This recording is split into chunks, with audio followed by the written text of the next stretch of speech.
구독, 좋아요. 자, 2부 시작하겠습니다. 김기영 대변인 나오셨습니다. 어서 오십시오. 안녕하세요. 예. 아니, 방금 웃으셨는데, 네. 저 영상 보면서 행안부 장관이 휴대폰 관련해서 공무원 휴대폰 볼 수 있느냐 없느냐 문제에 관련해서 자기가 임기 시작한 지 얼마 안 돼서 잘 몰라서 그렇다는데, 그게 그럴싸 아닙니까?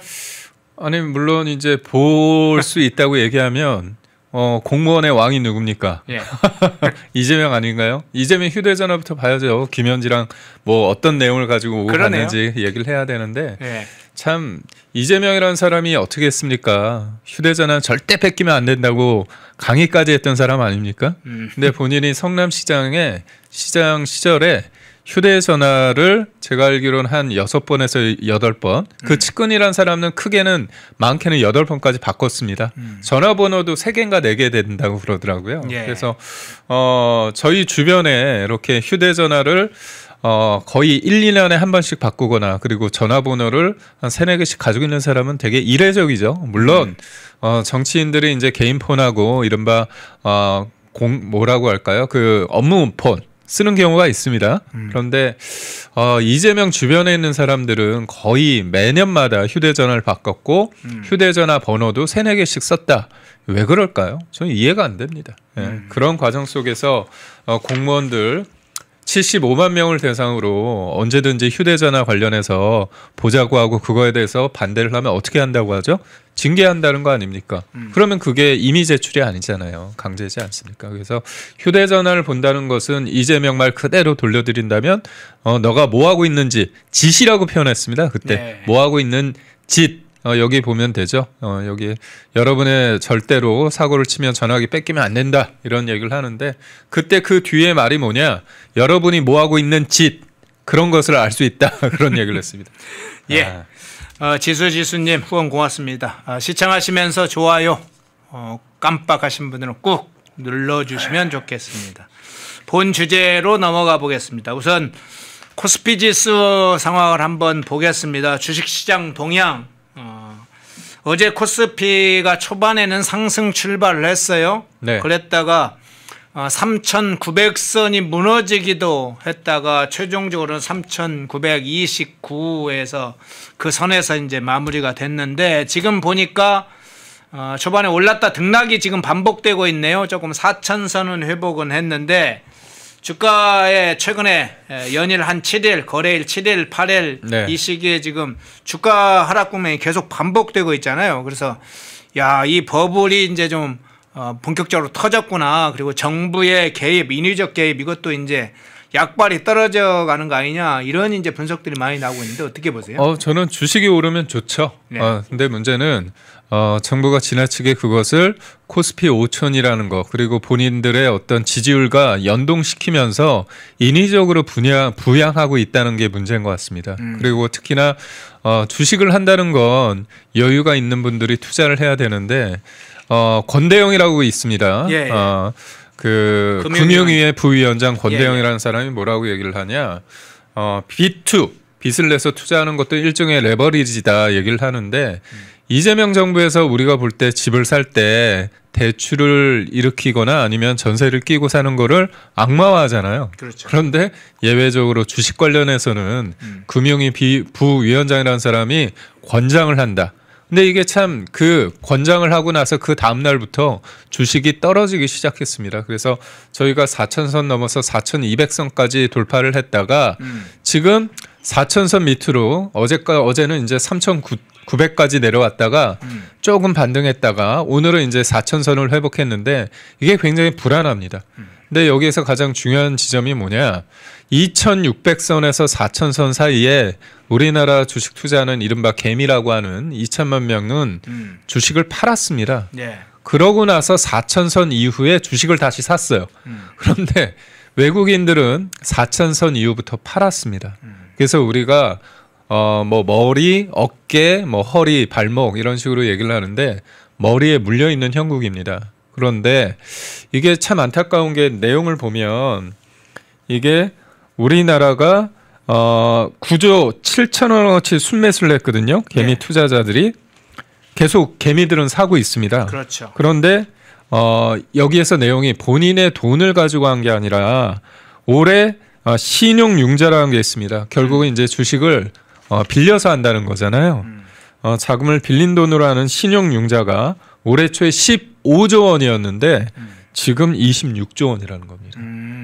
그래서 이게 사실상 빚을 가지고 이렇게 인위적으로 많이 올라가 있는 상황이고 상투를 잡았다는 표현이 있는데 지금 우리 개미들이 상투를 잡은 거 아니냐 그런 위기의식을 가지고 있다 이렇게 말씀드립니다. 코스피가 뭐 4,200까지 올라가는 그 시점에 개미들이 많이 샀다고 그래요. 그러니까 최근 10월까지 6, 7, 8, 9, 10월까지는 주로는 외국인 기관 투자자들 포함한 외국인 투자자들이 주로는 순매수를 많이 했고 매수가 많았다는 거죠. 그런데 오히려 11월 들어서는 이제 외국인에서는 이제 이 매도가 순매도가 높게 나왔는데 그 시기에 대략 4,200선에 도달할 시점에 우리 개미 투자들이 많이 지금 투자했다 그 얘기를 했는데 오늘 언론에 그 큰 타이틀 제목도 그게 잡혔더라고요. 네. 이달 들어서 개미들이 약 10조 원 정도를 샀다 11월 달에. 네, 예.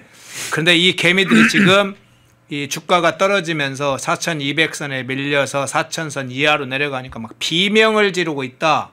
이게 하나 나왔고 또 하나는 코스피 종목이 다 오르느냐? 그럼요. 다 아닙니다. 오르지 않는다. 아닙니다. 일부 이제 사실은 상향주가 있지만 상당수의 종목들은 오히려 주가가 하락했다는 분석들 자료들이 계속 나오더라고요. 이게 보면 하락 종목이 38개라고 합니다. 상승 종목은 478개인데 이게 이제 윤한홍 의원이 한국거래소로부터 받은 자료에 의하면 지난 6월부터 11월 지금 최근까지 기록을 보면 코스피 중에 상승 종목이 478개고 그다음에 하향 종목이 338개인데 우리가 착시 현상이 있습니다. 삼성전자하고 그다음에 SK 하이닉스가 제가 알기로는 우리나라 코스피의 한 30%의 어떤 규모를 가지고 있거든요. 그렇기 때문에 여기에 주식을 투자한 사람들은 이득을 보는 경우가 있겠지만 상대적으로 다른 종목들이 따뜻한 기운을 못 받고 있다. 그런 지적이 나올 수밖에 없고 무엇보다도 그렇습니다. 우리가 주식을 할 때 모든 주식이 그냥 단성적으로 직선으로 쫙 우상향하는 경우가 없잖아요. 그렇죠. 올랐다가 내려왔다 올랐다 내려왔고 그리고 무엇보다도 우리나라는 미국의 영향을 많이 받습니다. 오늘 주식이 4,000선을 회복한 건 뭐냐면 엔비디아 관련해서 실적이 잘 나왔다는 그 이유 때문에 예상보다 좀 높게 나왔다. 맞습니다. 그러니까 어제는 하루 앞두고 이 실적 발표 하루를 앞두고 분위기가 안 좋은 것 같아서 결국 분위기가 안 좋다는 건 뭐냐면 이른바 작전 세력이나 좀 빼고 싶어서 뺀 겁니다. 그럴 때 이제 개인 투자자들 같은 경우는 위험하기 때문에 덩달아 팔거든요. 근데 또 그 판 거를 또 사면서 기관 투자자나 외국인 투자자는 들어온 거거든요. 그런데 오늘 예상보다 잘 나왔습니다. 어닝 서프라이즈라고 해서 잘 나오다 보니까 또 올랐죠. 근데 제가 여윳돈이 있어서 만약에 한다면 그거를 좀 기다리면서 장기 투자를 할 텐데 만약에 돈이 없는 사람들 입장에서 비투를 했다고 보면 어떻게 되느냐. 최악의 경우는 어떤 사람이 있느냐면요. 주식을 은행에서 신용을 받아서 1억을 대출 받습니다. 그다음에 그 주식을 산 걸 가지고 그걸 담보로 해서 또 증권사에서 주식을 또 신용으로 해가지고 더 살 수 있습니다. 그러면 내가 은행에서 1억 빌리고 또 1억 담보로 해가지고 또 주식을 사다가 이게 주식이 떨어지다 보면 어느 정도 떨어지면 담보 비율 때문에 그거를 반대 매매를 강제로 당합니다. 그러면 이 사람들 입장에서는 떨어진다고 해서 나는 원하지 않더라도 팔리는 겁니다. 강제로 매매를 당하는 거죠. 그 수치가 적지 않다는 거고 결국은 비투해가지고 이제 일종의 레버리지다. 일종의 레버리지다 얘기를 해서 지금 4,000선 이후에 우리 지금 개미들이 우리 국민들이 주식을 사고 있는데 이게 여윳돈으로 한 사람은 좀 기다릴 수 있지만 그러지 않은 사람들 입장에서는 계속 물리고 결국은 강제 매매당하면 내가 원금이 1억 원 있다고 하더라도 나중에는 수천만 원, 한 2, 3천에 될 수밖에 없다는 거거든요. 그렇기 때문에 저는 정부가 과도하게 코스피 5천이란 얘기를 통해 가지고 사람들을 붕뜨게 해서 비투스를 조장하게 하는 거는 말이 안 되고요. 정부가 해야 될 것은 기업들이 실질적으로 규제를 완화하고 뭔가 세금 정책을 낮춰가지고 기업이 성장하고 일자리를 창출 통해서 매출과 순이익을 만들어내면 네. 당연하게 그냥 주식이 올라가는 거 아닙니까? 그런데 이재명 정부 입장에서는 내년도 지방선거 특히나 본인들이 사법 리스크가 있기 때문에 그리고 부동산 정책으로 인해서 속된 말로 폭망하는 그런 상황 속에서 지지율이 떨어지는 것을 인위적으로 부양하기 위해서 그런 하강 국면을 막기 위해서 주식을 인위적으로 부양하다 보니까 탈이 난다. 그리고 무엇보다도 지금 환율이 높잖아요. 네, 네. 제가 알기로는 오늘 아침에 1570선까지 찍은 것으로 알고 있는데 외국인 입장에서는 여기에서 돈을 벌어도 어차피 원화를 달러로 바꿔야 됩니다. 근데 환율이 높으면 달러를 받을 때 상대적으로 적잖아요. 그래서 예전보다 지금 대한민국에 대한 어떤 한국 주식이 2-3개월 전보다 매력도가 떨어졌다. 그런 부분도 있습니다. 예. 네. 자, 정부가 증권사에 소속된 애널리스트가 되면 안 되죠. 그 증권 분석가인 애널리스트들이야 주식시장을 자꾸 사실은 좀 과다하게 포장해서 특정 종목들을 막 띄우기도 하죠. 거기에는 작전을 하기도 하죠. 뭐 정권이 작전 세력입니까? 자꾸 세력을 끼고 그 작전 세력들은 바로 쇠고랑쳐야 될 사람이에요. 정권이 주식시장을 강제적이고도 인위적으로 끼우는 것은 시장을 교란시키는 주가 조작과 비슷한 그런 행위입니다. 본인들이 공적인 지위에 있다는 사실을 정부 관계자, 대통령 참모들을 명심해야 됩니다. 이재명 명심해야 돼요. 본인이 애널리스트인지 지금 직함이 그렇지 않은지를 정신 차리고 들으셔야 됩니다. 자, 동시에 환율 문제를 이야기를 잠깐 하면서 물가 중심은 물가 문제를 좀 이야기를 해보겠습니다. 아까 환율을 보니까 이전보다 조금 올라서 이제 다시 상승을 해서 원화 가치가 계속 추락하고 있는데 1,470원대가 딱 눈앞에 있습니다. 지금 보니까 1,468.4원으로 나와 있네요. 네.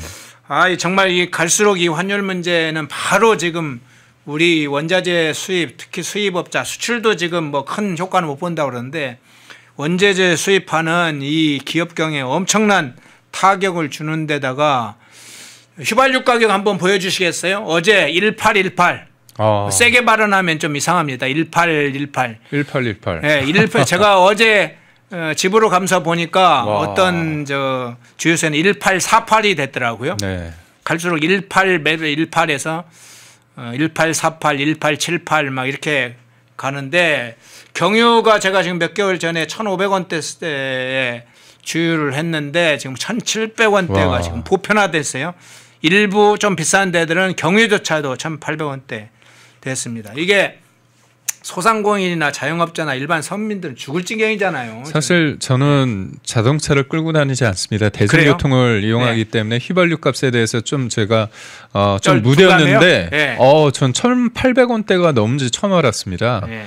그런데 그 이유는 간단해요. 뭐냐면 환율이 높아서 우리나라가 이제 중동에서 원유를 수입할 때 달러로 결제하지 않습니까? 네. 그런데 지금 우리가 환율이 떨어질 가능성은 제로입니다. 왜 제로라고 저는 얘기를 하느냐.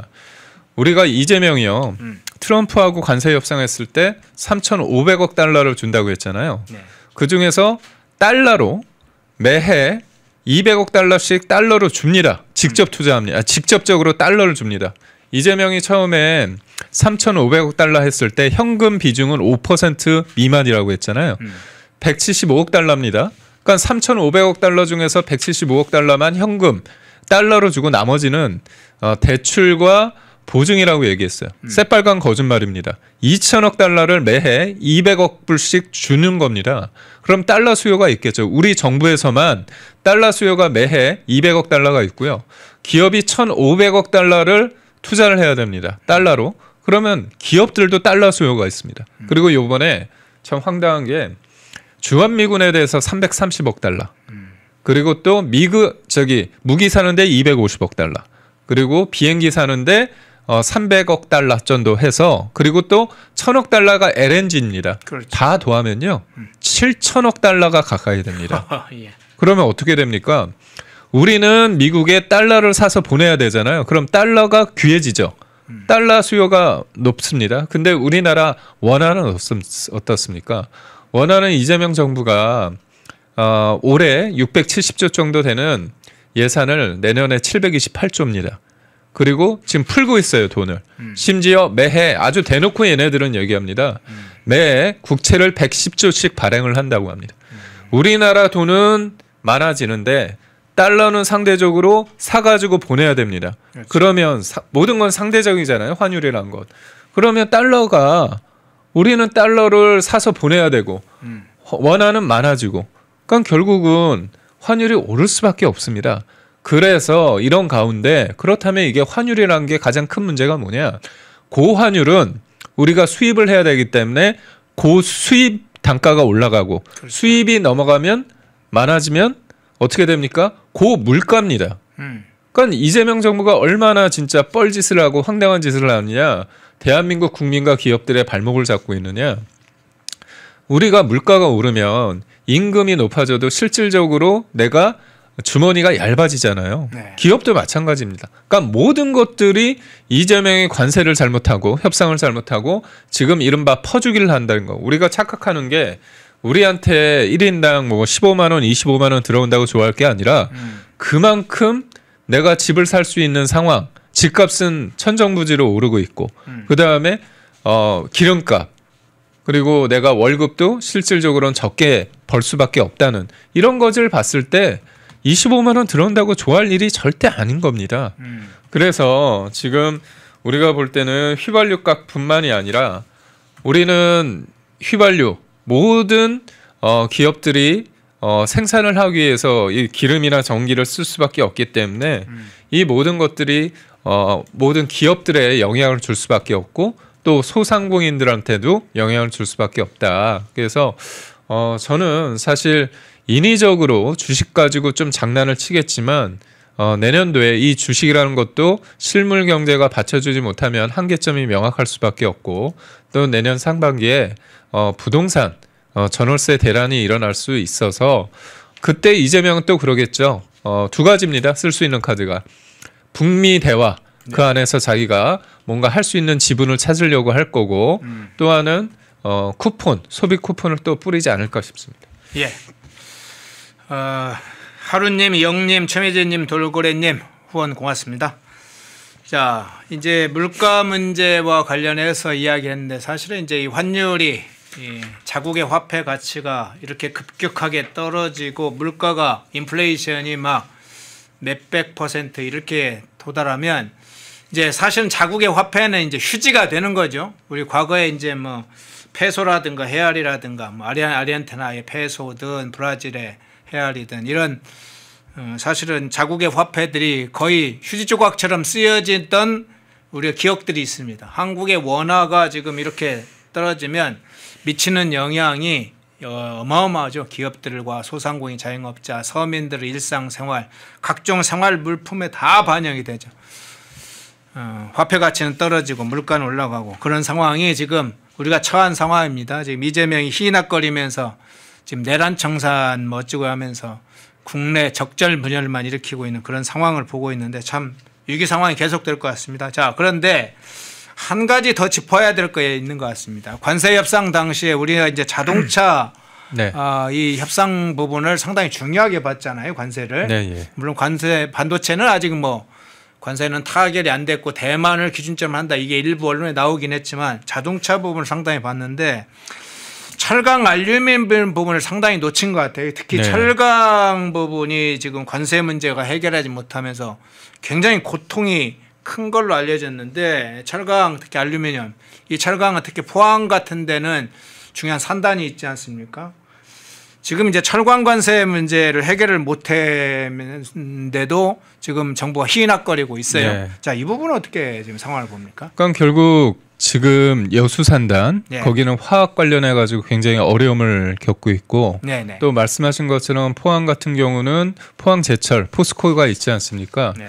이거 50% 관련해서 딱 하는 말이 뭐냐면 아 트럼프가 그거는 미동도 하지 않는다 딱 이 얘기를 합니다. 예. 그러니까 저는 좀 황당한 게 네. 협상이란 것에 대해서 상대가 뭘 원하는지 그리고 우리가 뭘 줄 수 있는지를 비교하면서 협상을 해야 되는데 얘네들은 딱 있어요. 뭐냐? 트럼프는 요지부동, 트럼프는 악마와 그리고 아 바이든과 달라 이런 식으로 자락을 깔아놓고 할 수 있는 부분에 대해서는 제대로 하지 않으면서 그거를 속된 말로 사기쳐놓고 뭔가 된 것 같은 양 얘기를 하고 이 철강 50%는 다른 나라가 아니라 우리나라가 예를 들어서 제3국이 철강 관련해서 50% 맞는 것과 우리나라가 50% 맞는 게 다르죠. 왜냐? 우리나라에서 철강이 미국에 수출하는 물량이 큽니다. 그렇기 때문에 똑같은 식으로 보면 안 되고요. 이 문제를 분명하게 다른 나라보다 우리가 얘기를 해가지고 그걸 관철을 시켜야 되는데도 불구하고 그리고 철강 그냥 50%가 아니라 철강으로 만들어진 제품에 대해서 또 그게 또 해당이 될 수 있거든요. 그렇죠. 그러니까 악마는 디테일에 있다고 해서 그런 내용까지 쭉 살펴야 되는데 그런 부분을 하지 못했습니다. 그렇다면 지금 미국한테도 50%를 맡고 있는데요. 지금 이게 뭐랄까요? 사면 초과라고 할까요? 우리가 유럽에도 꽤 수출을 하는데 미국은 철강 쿼터제가 있습니다. 이 네. 일정 부분의 물량에 대해서는 관세를 안 매기고 그 쿼터가 유지됐는데 이 쿼터도 축소됐습니다. 그러니까 우리가 이만큼 예를 들어서 한 이만큼 관련해서 수출할 때는 그중에서 반 정도는 무관세였는데 이 쿼터 무관세 쿼터 분량이 줄어들었고 그다음에 유럽 또한 미국처럼 50% 관세 적용을 한다는 겁니다. 그러면 뭐죠? 미국도 50% 그리고 유럽도 50%라고 되는 겁니다. 그래서 지금 한국 철강협회에 따르면 미국의 관세가 지금 50%까지 됐는데 6월 이후에 7월과 8월에 각각 수출이 21.6%, 29% 줄었다는 거죠. 이거는 뭐 사실상 4분의 1이 날아갔다는 거기 때문에 그러면 지금의 이재명 정부는 자동차 업체에서만 뭐 세금 받습니까? 아니잖아요. 철강 업체. 그러니까 본인들이 유리한 국면에서 그런 것만 생생을 내는데 차분하게 따져 보면 자동차도 웃기는 겁니다. 우리나라가 한미 FTA입니다. 그래서 우리나라 무관세였어요. 그래서 자동차가 우리는 0이었습니다. 그러다가 25로 올렸다가 요번에 뒤늦게 15가 됐어요. 그리고 우리가 8월부터 해달라. 관세 협상이 전 세계적으로 트럼프가 8월부터 시작을 했기 때문에 8월부터 소급 적용을 해달라는데 그 관철 못 시키고요. 11월부터 합니다. 그 사이에 1조 원 정도 손해를 봤어요. 근데 1번하고 이유는 0%가 아니라 2.5에서 25로 갔다가 15로 내려왔습니다. 그러면 1번하고 이유는 12.5가 오른 거죠. 우리는 15가 오르고 그리고 얘네는 8월부터 소급 적용이 돼요. 그럼 자동차 관세 또한 잘 못한 겁니다. 그래서 결국 자동차 관세만 하나를 봤을 때 우리는 일본과 EU에 비해서 관세라는 측면에서 봤을 때 한 발짝 유리한 국면이었는데 지금은 똑같은 국면도 아니고 우리가 2.5를 손해보는 국면이라고 말할 수 있습니다. 그래서 지금 트럼프가 계속 이재명 정부가 얘기하는 거 본인들이 잘했다. 근데 앞서 제가 말씀드린 것처럼 환율이 왜 계속 오릅니까? 아니 관세 협상 잘했다고 하면 환율이 내려와야죠. 그러니까 환율이 보여주는 건 뭐냐? 우리가 주식이 오르는 거는 저는 당연히 올랐으면 좋겠지만 이게 펀더멘탈 어떤 근본이 좋아서 오르는 게 아니라 착시의 현상이 있기 때문에 사실 아주 지금의 상황을 얘기한다면 2600선에서 4000까지는 우리 국민들이 팔았습니다. 근데 4000에서 꼭지에서 사가지고 지금 물린 형국이고 그리고 외국계 같은 경우는 그때 2600에서 4000에 들어와서 4000에서 팔고 지금 떨어질 때 들어오고 그런 상황이거든요. 그렇게 봤을 때 이재명 정부가 과연 트럼프 대통령한테 일종의 호구였죠.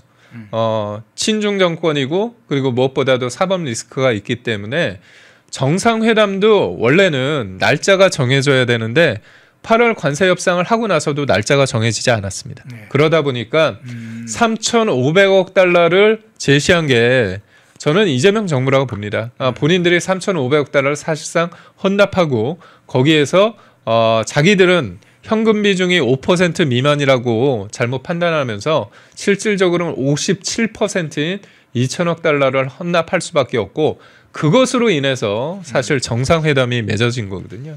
그렇게 봤을 때 참 관세 협상도 그렇고 지금의 주식을 가지고 장난치는 것도 봤을 때 이재명이라는 사람이 머릿속에 있는 건 우리 국익이나 국민들이 아니라 본인의 사법 리스크로 인해서 지지율이 떨어졌을 때 어떻게 됩니까? 편하게 얘기한다면 학교 가야 되잖아요. 깜빵 가야 되지 않습니까? 그것으로 인해서 시장 경제의 자연스러운 흐름이 아니라 인위적으로 개입을 해서 부양하다가 많은 국민들이 좀 물려있는 형국이 아닌가 싶습니다. 예. 자, 앞서 이제 주식시장이나 환율이나 물가 문제를 중점적으로 다뤄봤는데 꼭 국민의힘이 놓치지 말아야 될 건 마지막으로 지금 이야기해 주신 우리 김기용 대변인께서 이야기한 대목인데 철강, 알루미늄 분야에 대한 관세 협상을 타결을 못한 부분 이재명 정부가 이 철강, 알루미늄 이 중요한 산업의 쌀이라고 부르는 철강 분야를 해결하지 못한 부분을 반드시 짚고 넘어가야 됩니다. 자동차 부분만 협상의 대상이 되는 게 아니죠. 농산물 여러 이야기도 다른 얘기가 있습니다만 철강 부분을 염두에 두고 중요하게 이번에 한미 관세 협상을 할 때 그 부분을 염두에 두기 바랍니다. 제가 한 말씀 드리고 싶은 게 지금 이재명 정부가 관세 협상 잘했다고 하잖아요. 그럼 내용을 봤을 때 이게 구체성을 띄었을 때 이제 우리는 미국에 주는 거는 제가 앞서 말씀드린 그 수치가 아주 구체적입니다. 그렇지만 우리가 얻는 것들은 두루뭉술해요. 근데 저는 진짜 민주당 정부가 양심이 없는 게 뭐냐면 한미 FTA를 통해서 그게 체결이 돼서 비준 통과해서 2012년부터 우리가 혜택을 받는데 매 100억 달러 이상의 흑자 그리고 작년에는 660억 달러의 흑자를 기록했습니다. 그러니까 우리나라가 경제 영토가 커지면서 미국으로부터 많은 흑자를 받았는데 그때 한미 FTA 관련해서 민주당 그리고 지금의 진보당의 전신인 민주노동당 얘네들이 했던 게요. 외통위에 민주당 의원과 당직자들이 와서 해머로 상임위 문을 부셨습니다. 손잡이를 망치로 때려가지고 반대했잖아요. 그렇죠. 발목 잡은 거잖아요. 그리고 본회의장에서는 민주통합당의 김선동 의원이라는 사람이 어떻게 했냐? 최루탄을 터뜨렸어요. 그리고 끌려 나가면서 외친 게 있습니다. 한나라당 역사의 죄인이다. 이렇게 얘기했습니다. 그건 뭐죠? 지금 우리가 이명박 정부 때 그렇게 발목 잡고 민주당 애들이 발목 잡으면서 광우병 쌩 난리치면서 그럼에도 불구하고 국익을 위해서 우리가 관철시켜서 비준 통과를 시켜서 이렇게 혜택을 받는데 이재명이라는 사람이 이 한미 FTA의 어떤 수혜 이거에 대해서 우리가 충분히 협상을 통해서 우리가 왜 0%였는지에 대해서 논리적 설파를 해야 돼요. 근데 못했습니다. 사실상 한미 FTA가 휴면 상태에 들어간 거거든요. 누구 책임입니까? 누가 발목 잡고 누가 한미 FTA를 지키지 못했습니까? 그런데도 불구하고 이런 내용들은 싹 빼놓고요. 그러면서 하는 얘기가 이재명이 지금 UAE 가가지고 원전 수출 같이 하자고 하고 얘기를 하는데 그거는 윤석열 정부가 2023년도에 이미 했던 얘기입니다. 그리고 또 그 앞에는 이명박 정부에서 바라카 원전을 그렇게 하면서 했고 그다음에 아크 부대를 하면서 UAE와 형제 국가가 됐기 때문에 우리가 하는 겁니다. 결국 보수 정권에서 우리가 먹고 살 문제나 여러 가지를 했고 관철을 시켰기 때문에 한 것들을 수혜를 받는 것들을 본인들의 것이냐 이렇게 사기쳐가지고 지금 호도하고 있다. 이 점을 제가 좀 말씀드립니다. 예. 자, 그 부분까지 추가적으로 좀 내용을 좀 이해해 주시면 좋겠고요. 자, 주제를 바꿔보겠습니다. 자, 장동혁 대표를 중심으로 한 국민의힘 대표, 국민의힘 체제가 어떻게 싸우고 있는지 그 현장을 한번 가보겠는데요. 자, 대장동 항소 포기 사태의 여진이 굉장히 세지고 있습니다. 계속되고 있어요. 어제 이제 서울 강남 청담동의 남욱의 소유로 알려져 있는 건물 앞에서 지금 기자회견을 하는 장면입니다. 어제 장동혁 대표가 이렇게 이야기를 했어요. 부동산 정책은 엉망으로 만들고 대장동 범죄자 일당은 수천억 원대 부동산 부자로 만드는 게 대장동 항소 포기의 실체다 이렇게 밝혔는데 어제 이 남욱 소유의 빌딩 앞에 갔다. 그간에 이제 법무부나 대통령실 앞에나 뭐 내란 특검 앞에는 이제 정치적인 네. 상황과 연결되게 갔는데 남욱 이 소유 빌딩 앞에 갔다. 어떤 상징적 메시지라고 봅니까? 시각적으로 딱 보이지 않습니까? 대장동 일당 김만배하고 남욱은 예. 나쁜 놈이잖아요. 나쁜 놈인데 쟤네들은 저렇게 그 대장동 저수지에 있는 돈으로 범죄 수익으로 저걸 산 거 아닙니까? 그런데 이거 어떻게 됩니까? 저는 지금 이재명 정부가 너무나 나쁜 게 뭐냐면 이 사람들의 범죄 수익이면 나쁜 짓을 했잖아요. 그럼 부끄러워야 되잖아요. 예. 부끄러운 게 아니라 이재명 정부가 항소를 포기함으로써 추징을 더 못하는 거잖아요. 그러면 이 범죄 수익이 아예 깨끗한 돈으로 바뀐 겁니다. 돈 세탁을 정부가 해준 겁니다. 공권력이 나쁜 놈 잡으라고 하는 검찰들이 나쁜 놈 잡아가지고 수사해서 기소해서 재판을 하면서 1심에서 나온 부분이 있는데 그거보다 더 처벌하고자 하는데 그거를 손 비틀어가지고 검찰들한테 항소를 못하게 한 겁니다. 네. 그런데 이 사람들이 어떻게 떵떵거리고 먹고 사는지를 보여줘야 될 거잖아요. 그러면 그 범죄 수익으로 남욱이 산 빌딩에 간 거잖아요. 근데 이거를 예전에는 윤석열 정부 때 해가지고 그 앞선 검찰이 추징을 해가지고 그거를 보전을 했습니다. 근데 그걸 못하면 뭐 어떻게 되죠? 이재명 정부가 추징 보전을 이른바 동결된 것들을 풀어줄 수밖에 없게끔 만든 겁니다. 그럼 이건 뭡니까? 이재명은 대장동 일당의 깐부입니다. 깐부. 그래서 저는 그런데 사실 민주당이요. 가만히 있으면 괜찮은데 이재명과 대장동은 공동 피의자잖아요. 예. 그런데 요번에 압박을 하고 뭔가 옹호를 하면서 그 검찰의 항소 포기에 대해서 잘했다. 그리고 그거에 대해서 항명하는 사람들을 다 잘라버려라. 이렇게 하면서 제가 볼 때는 일정 부분 거리를 둬야 되는데 대장동, 이재명, 민주당이 하나가 됐다.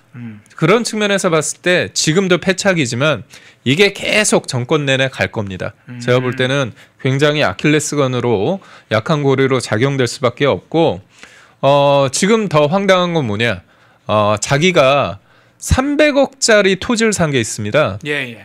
근데 그게 자기 돈은 70억만 들어갔대요. 또 대출 받았고. 근데 그게 500억으로 올랐는데 그걸 팔고자 한다는 겁니다. 그래서 지금 대장동 일당 남욱이나 이제 김만배는 이제 본격적으로 안 하는데 남욱이 이제 첫 스타트를 끊었기 때문에 내가 어차피 추징 못하고 한다니까 내 이거 언제 어떻게 바뀔지 모르니까 이거를 돈으로 바꿔서 딴 데 이제 꼼쳐 놓겠죠. 네. 그리고 아니면 지금은 뭐 법정 구속됐지만 이재명이 뭐라고 합니까? 공소 취소할 가능성도 있잖아요. 아예. 그리고 또 사면시킬 가능성도 있기 때문에 언제든 구치소에서 나오게 되거나 교도소에서 나올 때 미국으로 튈 준비가 돼 있다. 이렇게 볼 수밖에 없습니다. 예. 자, 시청자분들 중에 저희 비비안님이 자꾸 특정인들을 겨냥해서 막 연령을 확인하고 연령을 통해서 뭘 혐오하려고 그러는 거예요. 비비안님 좀 저 삭제를 좀 해주세요. 좀 퇴청을 하도록 도와줘야 될 것 같습니다. 비비안님. 신하라님, 최미진님 후원 고맙습니다. 자, 남욱 문제와 관련해서 조금 더 한두 가지 여쭤볼게요. 이 항소심이 지금 재판이 아직 시작도 안 했지 않습니까? 네, 예. 근데 추징 보전 해제를 아주 빠르게 요청을 검찰에 했고 지금 말씀하신 대로 500억 원대의 지금 부동산 같은 경우도 매물을 지금 내놓은 상태입니다. 그래서 현금 자산화를 빠르게 시도하고 있다. 이게 이제 확인되고 있는데 왜 지금 남욱이 이렇게 급하게 막 서두르느냐 여러 가지의 어떤 분석들이 있고 의심되는 대목들이 있는데 일부에서는 미국 도피설 얘기도 나오고 현금 이게 자산에 성공을 하면 현금을 완전 암호화폐로 바꾸려고 하는 거 아니냐 무언가 다른 용도로 쓰려고 하는 게 아니냐 이런 얘기도 나오고 이 대장동 저수지에 결국은 일부를 반환하기 위한 안전 어떤 보장서를 주장도 있고 그런데 이 남욱 변호사가 이렇게 현금화 이거 서두르는 거 어떤 차원에서 봐야 될까요? 남욱이 미국에 도피했다가 들어오지 않았습니까? 네. 미국의 이제 부인이 MBC 기자입니다. 네. 제가 잘 아는 사람입니다.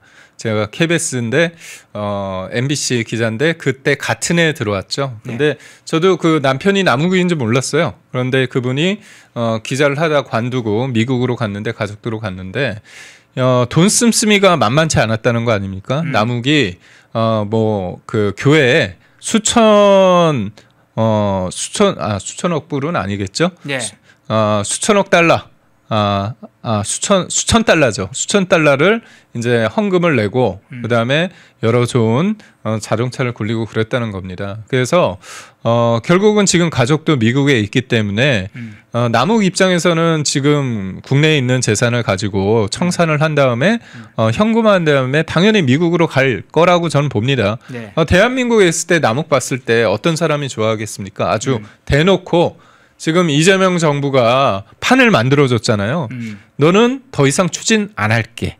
그리고 너 현금 관련해서는 너가 요구하면 당연히 관련해가지고 이거는 풀릴 수밖에 없으니까요.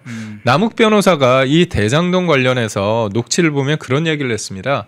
4천억짜리 도둑질이다 얘기를 했습니다. 그리고 이거를 김만배보다 남욱이 처음 시작했습니다. 네. 그러니까 김만배가 다음에 들어왔는데 김만배가 영향력이 있으니까 어떻게 보면 김만배가 지금 주도적인 역할을 하지만 초창기에는 남욱이 이걸 했거든요. 그리고 남욱은 변호사입니다. 그래서 지금의 여러 가지 상황에 대해서 누구보다 잘 알기 때문에 이거를 제가 볼 때는 뭐 미국으로 충분히 도피할 수 있는 가능성이 있고 그거를 하려면 요즘 암호화폐 코인 같은 경우는 사실상 이게 뭔가 팔로우 이거를 자금 추적하기가 쉽지 않기 때문에 만약에 본인이 음성적으로 돈을 한다면 암호화폐로 좀 바꾸지 않을까 그런 생각도 해보고요. 예.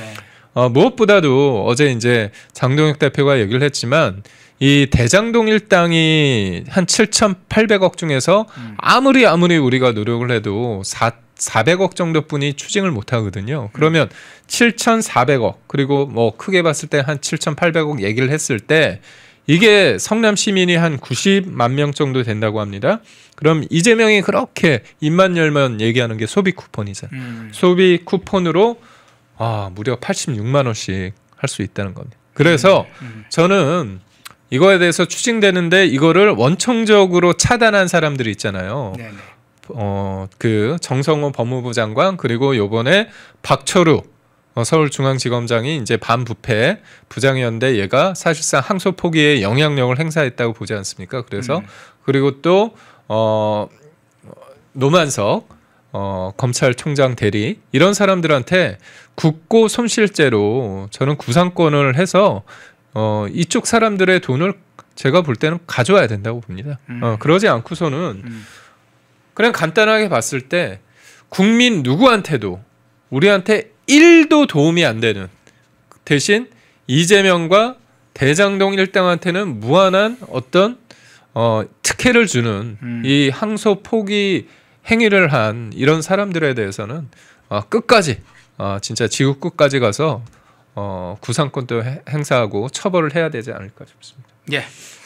남욱 부동산 문제, 미국 이전 문제, 도피설 문제들이 지금 새롭게 부각되는 상황이네요. 지금 댓글 보니까 비비아님에 대해서 아마 조금 누명을 쓴 것처럼 이야기를 주시네요. 자, 한번 제가 잠깐 살펴보니까 누명을 좀 쓴 것 같습니다. 아마 다른 분탕을 하는 사람들한테 그걸 해명하기 위해서 상황을 설명을 하거나 요청하면서 발생한 것 같습니다. PD께서 비비안님 퇴출을 곧 해제를 해주기 바랍니다. 해제 조치를 다시 해주세요. 비비안님께는 제가 그 상황을 앞뒤 상황을 다 살피지 않고 방송 중에 일부만 보고 이 상황을 드린 것 같은데 양해 부탁드립니다. 자, 근데 이 장동혁 지금 대표 이야기를 하다 보니까 나경원 의원 이야기를 좀 해야 되겠어요. 네. 나경원이 대표 의원이 발표 발의한 게 있는데 대장동 범죄 수익 환수에 관한 특별법을 반드시 통과시키겠다 이렇게 나경원이 발표했는데 이 나 의원이 이 특별법 발의하면서 상당히 여러 가지 의미가 있다 분석이 있어요. 어떤 차원에서 보십니까? 그러니까 우선적으로 실질적인 네. 범죄 수익을 환수하기 위한 특별법. 특별법이란 건 뭐냐면 지금에 있는 법으로는 안 되기 때문에 특별한 법을 만들어서 소급 적용한다는 겁니다. 그러니까 앞서 말씀드리고 저희가 분노하는 지점이 뭐냐면 나쁜 놈들 처벌 강하게 하고 얘네들이 간 범죄 수익 가져와야 되는데 이재명 정부가 어떻게 했습니까? 얘네들한테 큰 선물을 안겨줬잖아요. 7,400억짜리 그냥 어떻게 보면 선물을 준 거잖아요. 그렇다면 이게 과연 맞을 것인가? 그러면 안 된다. 그러면 끝까지 추징해야 된다. 끝까지 가야 된다. 이렇게 해서 소급해서 범죄 수익을 가져올 수 있다는 점이 하나 있습니다. 이거는 이제 어떻게 보면 실용적인 어떻게 보면 실질적인 내용이고 두 번째는 민사소송에 의하지 않는다. 민사소송 같은 경우는 굉장히 지리합니다. 그래서 민사가 낸 게 있는데요. 민사재판부가 항소에서 그 형사재판에서 결과가 나오면 그때 하겠다 했습니다. 그래서 13개월 동안 제대로 이뤄지지 않고 있고 요번에 대장동 일당 1심 재판부도 뭐라고 얘기하냐면 굉장히 어렵다. 그렇기 때문에 국가가 추징을 해야 되고 그 추징한 금액을 환부해줘야 된다. 환부가 뭐냐면 돌려줘야 된다. 그래서 그 1심 재판부가 한 400억 정도를 한 겁니다. 그리고 마지막이 제가 볼 때 가장 중요한 게 뭐냐면 민주당 이재명 정부를 엿먹일 수 있습니다. 뭐냐면 얘네들이요 분명히 해야 될 게 있어요. 대장동이 나쁜 놈입니까? 좋은 놈입니까? 이거. 두 번째, 항소 포기가 정의로운 겁니까? 정의롭지 않은 겁니다. 애매모호한 대답을 해요. 항소 포기 잘했다 못했다 얘기를 못합니다. 그러면서 이거 검찰이 한 거야. 아니 검찰이 뭐 문제 있다고 하면 그냥 자기들이 항소했으면 되는 거 아니냐 하면서 물타기를 합니다. 그런데 국민의힘이 이 특별법 김만배와 남욱의 돈을 환수할 수 있는 법안을 내잖아요. 네. 그러면 민주당이 어떻게 할 것 같습니다. 해야 되잖아요. 그런데 눈치를 봅니다. 누구 눈치를 보냐. 이재명과 김만배의 눈치를 볼 수 있어요. 김만배 입장에서는 지금 왜 항소 포기를 했느냐. 김만배한테 돈을 한 7천억 이상을 줘가지고 너 이재명 얘기하면 안 돼 이거거든요. 그런데 만약에 특별법이 민주당에 의해서 통과가 되잖아. 그럼 김만배 입장에서는 뭐야 이거. 나 내 돈 다 뺏긴다는 거야? 그렇죠. 그랬을 때 김만배가 야 이재명 너 이렇게 했는데 정권 바뀌었는데 나 안 도와주네? 그럼 진실을 말할 수 있습니다. 그래서 민주당이요 어떻게 할지 굉장히 힘들 거예요. 그리고 진짜 국민의 편이 누군지 민주당이 이재명 정부가 국민의 편인지 아니면 대장동 편인지 물론 다 견적이 나왔습니다. 다 국민들은 바보가 아니죠. 아니 왜 제가 만약에 이재명이라고 한다면 정성호 법무부 장관과 그리고 검찰에서 항소를 포기했다? 저는 부를 겁니다.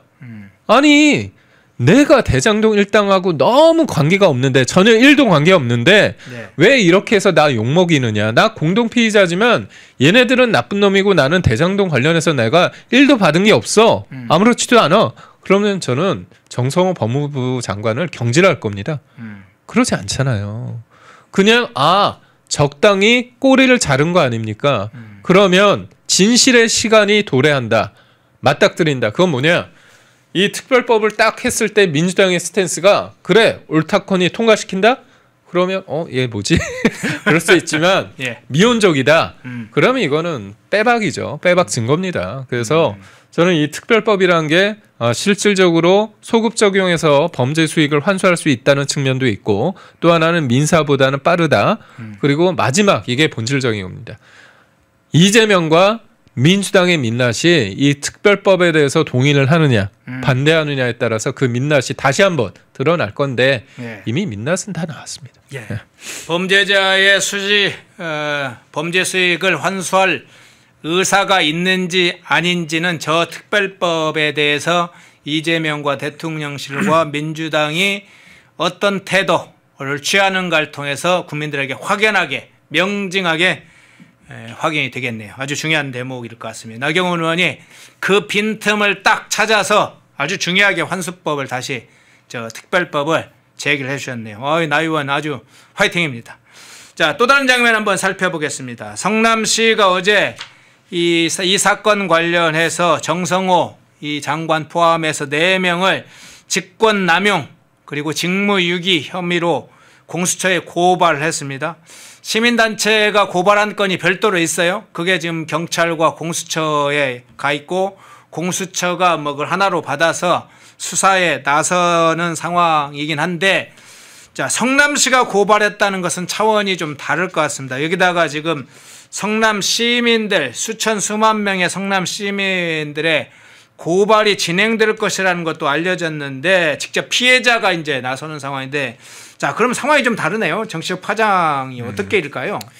그러니까 시민단체가 한 거는 경찰로 갔습니다. 네. 그 서초소로 갔습니다. 네네. 국가수사본부도 아니고요. 서초경찰서가 어떤 것으로 소위 말해서 지금 정성호 법무부 장관 그리고 노만석 권한대행 그리고 또 정진훈가요? 정진훈 서울중앙청 네. 예전 그런 사람들을 불러다가 수사를 하겠습니까? 못합니다. 그래서 이제 아마 서초서에서도 공수처로 갈 것 같은데 공수처가 이러려고 해서 만든 겁니다, 사실. 그런데 공수처가 어떻습니까? 우리 윤석열 대통령 관련해서 체포되는 과정, 그 과정에서 민주당이 까라면 깐다. 가슴 열고 총 맞을 각오로 장갑차 동원해서 하라니까 어떻게 했습니까? 그렇게 된 거잖아요. 그래서 결국 공수처가 얼마나 이거를 제대로 할 수 있느냐의 역량이 있습니다. 근데 저는 공수처도 일정 부분 압박이 갈 수 있다고 보고요. 참 재밌는 게 예.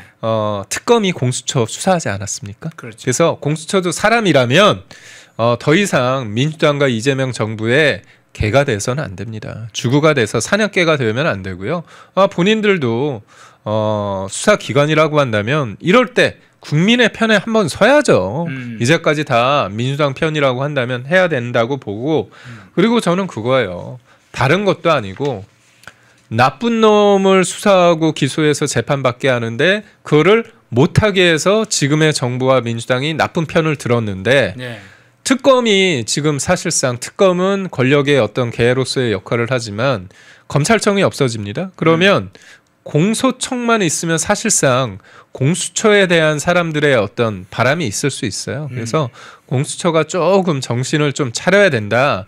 그래서 이 한 건을 제대로 만약에 수사를 한다 하면 이제까지 잘못한 거 부분에 대해서 뭐 표현이 거칠 수 있지만 반가이가 되는 거 아닌가. 네. 그래서 회복될 수 있다. 네. 저는 그래서 좀 말씀을 드릴 수 있고요.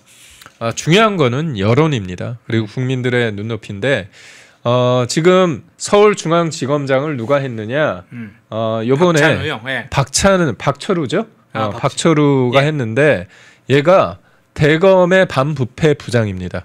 그러니까 요번에 검찰이 항소를 포기하게끔 하는 데 있어서 압박을 한 키입니다. 키맨. 근데 얘를 대놓고 시킨 거예요. 결국 뭐죠?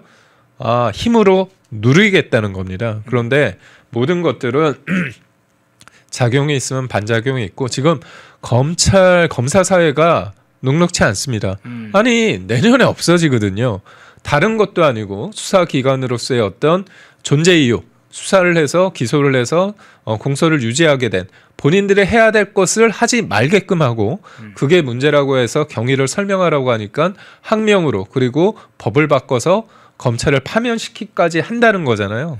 그런데 다른 사람도 아니고 검찰 서울중앙지검장으로서 박철우를 꽂았는데 이 박철우가 무슨 과정이었냐?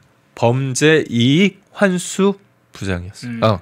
과장이었어. 부장이요, 맞습니다. 예. 예. 저기 나오네요. 네. 서울중앙지검 범죄수익환수부장. 네, 예. 그 부장이었네요. 네. 그렇다면 이런 대장동 일당 범죄 수익 하라고 하는데 자기 전공은 범죄 수익 환수인데 이거에 대해서 반대로 범죄 수익 환원인가요?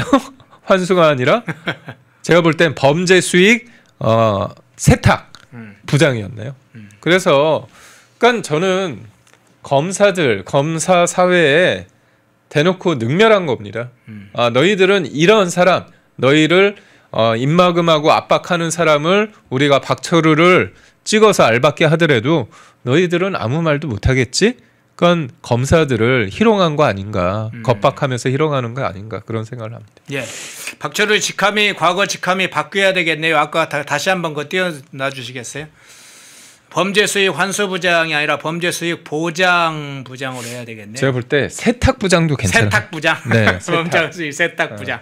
아, 그게 더 명료. 그렇죠. 하네요. 아니 범죄 수익을 아주 정부가 대놓고 얘네들 떵떵거리게 하면서 합법적인 돈으로 세탁해 줬잖아요. 세탁부장으로 부르겠습니다. 세탁부장으로 알겠습니다.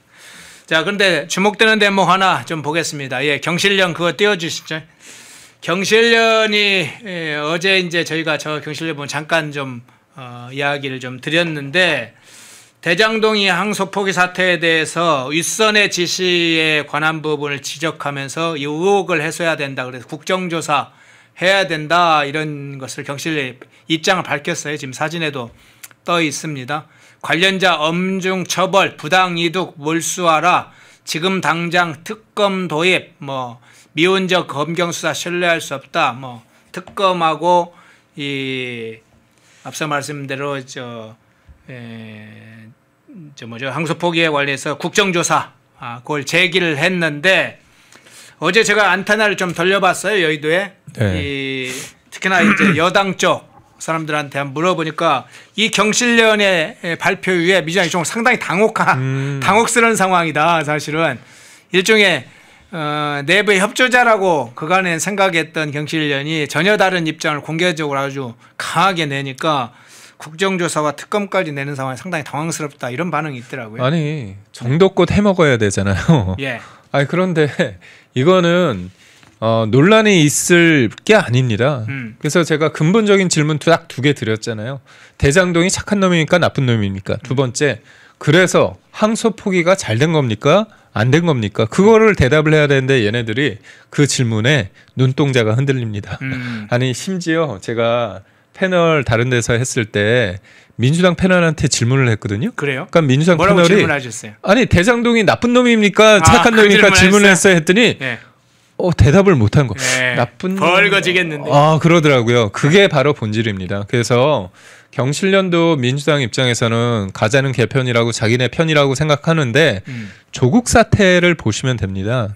제가 알기로는 그때 경실련과 참여연대에서도 참여연대는 아니었고요. 예. 경실련에서 그때 비판을 먼저 했던 것 같아요. 경실련이 저쪽 편이라고 생각하지만 도저히 참을 수 없는 겁니다. 왜냐, 이거는 논란의 여지가 아니라 확실하게 나쁜 놈 편에 쓴 거잖아요. 국민의 편이 아니기 때문에. 그래서 저는 경실련을 이게 굉장히 크다. 그러니까 자기네 편에 있다고 생각하는 사람마저도 자기 편을 들 수 없을 정도로 지금 너무나 엉망이고 질렸다, 이런 표현을 쓰는데 저게 21년도 기자회견입니다. 21년도 저를 보면서 보는 게 1조 8천억 원이네요. 네. 부당이득이. 예, 1조 6천억. 그리고 그때 성남 도시개발공사가 가져간 게 1,830억 원이라 90%를 가져갔다는 얘기하는. 네. 그러니까 결국 대장동 사태 21년 때부터 그 본질을 알던 경실련이잖아요. 그렇죠. 그래서 지금 민주당과 이재명 정부에서 항소 포기를 한 부분에 대해서 이쪽도 본인들이 뱉어놓은 말이 있잖아요. 일관성을 유지해야 되기 때문에 당연히 경실련 입장에서는 민주당과 이재명을 비판할 수밖에 없지 않을까 싶습니다. 예. 대장동 관련해서 지금 제기되고 있는 장동혁 대표의 투쟁, 또 나경원 의원의 특별법, 그리고 성남 시민들의 고발전까지 좀 다뤄봤습니다. 마지막 주제 좀 짧게 한번 다뤄볼게요. 문제의 인물 한번 다루겠습니다. 서용교, 별명이 여러 가지인데 국회 법사위에서는 아주 시끄럽죠. 무슨 얘기를 하는지 자기 말을 알아들을지 잘 모르겠습니다. 그런 정도 헷갈리게 막 되지도 않는 말을 반복적으로 하는 사람인데, 이 서용교 의원이 대형 사고를 쳤어요. 쿠팡 퇴직금 수사 외압, 이 상설 특검이 임명된 그것도 다음 날에 이 법사위 소속이었던 서용교가 김정욱 변협회장을 만나고 쿠팡 상무와 함께 오찬 회동을 했다, 이게 알려지면서 지금 파장이 계속되고 있죠. 일단 이걸 단독 보도했던 그 영상을 먼저 한번 보겠습니다. 오늘 정호경 서울 여의도 63빌딩 민주당 서용교 의원이 식당으로 들어섭니다. 약 2시간 20분 후 건물에서 나왔습니다. 서 의원 옆은 쿠팡 임원급 인사 A씨와 김정욱 대한변협 회장입니다. 상설특검 수사를 앞둔 쿠팡 임원급과 오찬한 것인지 물었습니다. 전혀 관계없어요. 저희 그 협회이죠, 협회. 동행한 A씨는 민주당 보좌진 출신으로 지난 10월 쿠팡에 입사했으며 현재 대한변협 간부로도 활동 중입니다.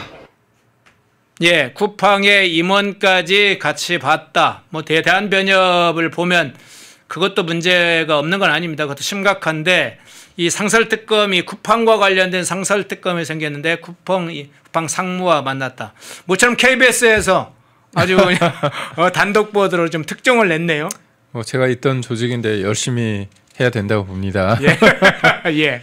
그렇게 밑자락을 까시고요. 예. 제가 보면서 안타까운 건 뭐냐면 예.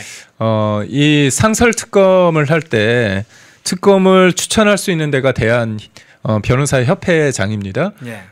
그리고 어디를 수사하느냐? 쿠팡을 수사합니다. 그런데 같이 밥을 먹은 사람이 쿠팡의 관계자 그리고 변협.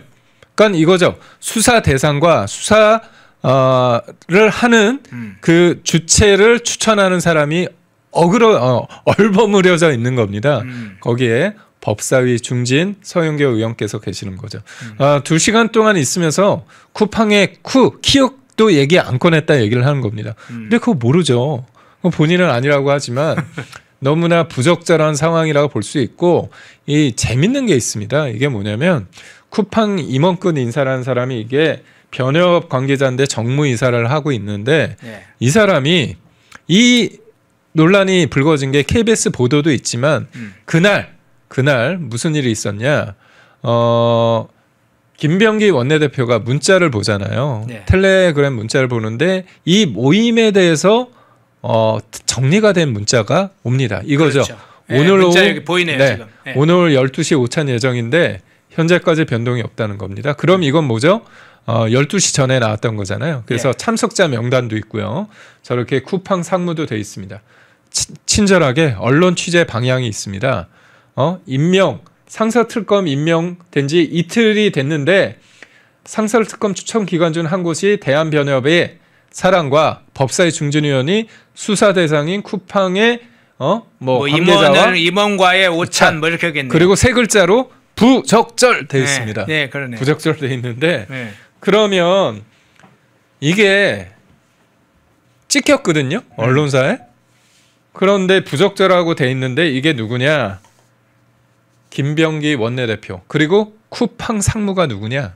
김병기 원내대표의 방에서 근무했던 사람입니다. 아, 그렇군요. 그리고 네. 이 사람이 네. 이 쿠팡 일을 하고 나서 관둔다고 합니다. 2주 동안에 어떻게 보면 맞춤형으로 거기 간 게 아닌가 여기까지 나올 정도거든요.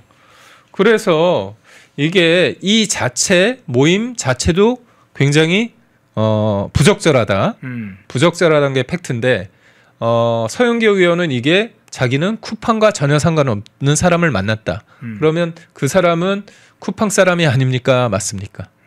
그러니까 쿠팡 사람이면서 변협 사람이잖아요. 그렇기 때문에 충분히 부적절한 만남이고 무엇보다도 서영교 의원이 턱도 없는 얘기를 가지고 지금 조희대 대법원장 그리고 한덕수 총리 그래서 4인설을 얘기했었잖아. 4인 회동설. 네. 그거 가짜뉴스였잖아요. 네네. 믿거나 말거나 코너에서 나온 그거 가지고 만나지도 않았는데 그걸 가지고 윤석열 대통령 관련해서 탄핵 국면에 이재명을 대통령 만들지 않기 위해서 그렇게 작전을 짰다 그런 얘기를 했는데 만나지도 않았습니다.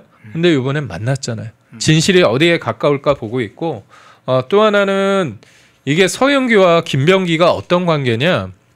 저번 원내대표 경선을 냈습니다. 네. 그때 앙숙이 됐죠. 그래서 이 4인 회동설 갔을 때 김병기 원내대표가 서영교 의원을 두둔하지 않았습니다. 당사자가 입장을 내야 되는 거 아니냐? 그런 식으로 얘기를 했고 이것도 사실 저 정도 국회에서 본다는 건 뭐죠? 기자들한테 제가 볼 땐 노출을 시켰다. 노출을 시켰다 보는 게 맞습니다. 그리고 마지막에 서영교가 요 관련해서 어떻게 얘기하느냐.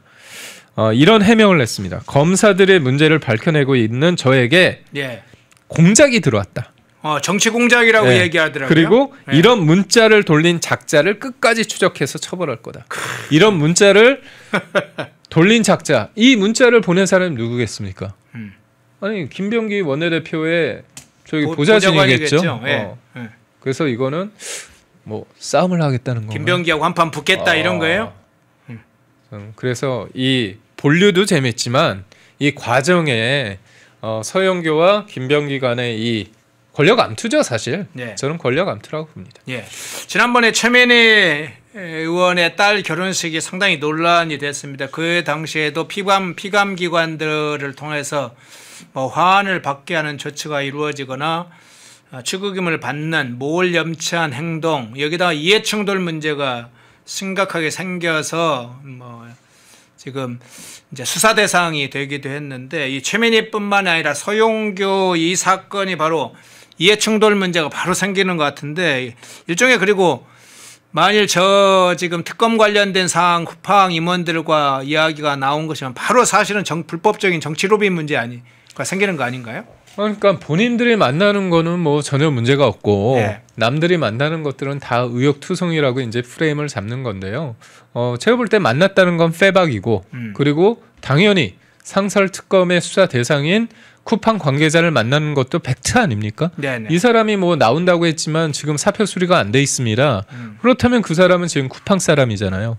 그러니까 우리가 어떤 사안을 봤을 때 입장이 달라서 해석이 달라질 수 있지만 흔들리지 않는, 이걸 뭐라고 얘기하느냐, 우리가 팩트, 사실이라고 얘기합니다. 그래서 저는 서영교 의원께서 이거 관련해 가지고 뭐 보도하면 뭐 문제를 삼겠다 얘기를 한 것 같아요. 네. 그럼 KBS 관련해서 적절하게 어떤 조치를 취했는지 모르겠고 KBS 보도를 인용 보도한 것 과정에서 충분히 국민의 보편적인 상식 안에서 부적절한 만남이라고 충분히 예상할 수 있고, 저희의 생각이 아니라 민주당 원내대표인 원내대표의 보좌진이 부적절이라고 딱 명시적으로 얘기했기 때문에 이 관련해서 보도한다고 해서 누구를 입틀막할 수 있겠습니까? 그래서 부끄러운 줄 아셔야 된다, 이렇게 보고 있고, 아까 보니까 사진에 보니까요, 영상에 보니까 가방이 하나 있는 것 같아요. 아, 그래요? 가방이 있는 것 같습니다. 보여주실 수 있으면 보여주시면 되는데, 영상, 예. 가방이 있지 않습니까? 네. 저 가방에 뭐가 있을지 모르겠습니다. 뭘 들고 나왔는지. 뭘 들었는지, 뭐